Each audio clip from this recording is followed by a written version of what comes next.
Hello everyone, আজ বলবো কাঁচা বাদাম ভালো নাকি ভাজা বাদাম এবং ওজন কমাতে চাইলে কোন ধরনের বাদাম খাওয়া উচিত। সম্পূর্ণটা জানতে পারবেন, তবে অনুরোধ করব ভিডিওটা সম্পূর্ণ দেখার জন্য। তো চলুন এবার জেনে নেওয়া যাক।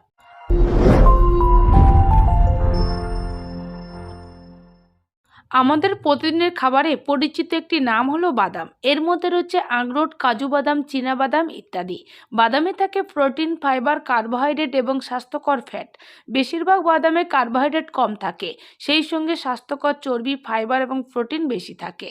প্রতিদিন পরিমিত বাদাম খেলে তা রক্তের শর্করা ভারসাম্য বজায় রাখতে সাহায্য করে। বাদাম ম্যাগনেসিয়াম, সেলেনিয়াম, ফসফরাস এবং ভিটামিন ই সমৃদ্ধ, যা আমাদের শরীরের জন্য একাধিক উপকার করে। বাদাম দুইভাবে খাওয়া হয়, কাঁচা ও ভাজা। কোনটি বেশি স্বাস্থ্যকর এবার জানুন। ভাজা বাদামের স্বাদ ও সুন্দর গন্ধের কারণে মুখে দুর্দান্ত স্বাদ লাগে, ফলে মুটো মুটো খেলেও অরুচি লাগে না, যেন আরও খেতে ইচ্ছা হয়।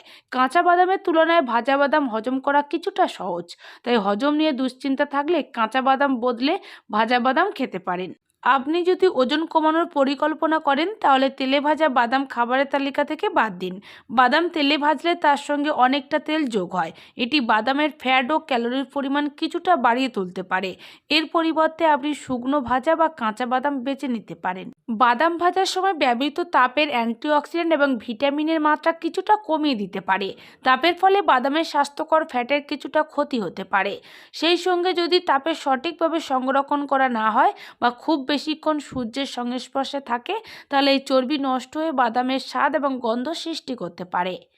আপনি যদি ভাজা বাদাম খেতে পছন্দ করেন এবং সেই সঙ্গে পুষ্টিগুণও ধরে রাখতে চান, তবে বাজার থেকে কাঁচা বাদাম কিনে ওভেন বা এয়ার ফ্রায়ার ব্যবহার করে ঘরেই রোস্ট করুন। এতে তাপমাত্রা নিয়ন্ত্রণ করা সহজ হবে। অতিরিক্ত লবণযুক্ত প্যাকেট করা বাদামে থাকে অতিরিক্ত তেল এবং উচ্চ সোডিয়াম, তাই এই সব এড়াতে বাড়িতেই ভেজে খান বাদাম। তো আশা করছি সম্পূর্ণ ভিডিওটা বুঝতে কোনো রকম অসুবিধা হয়নি।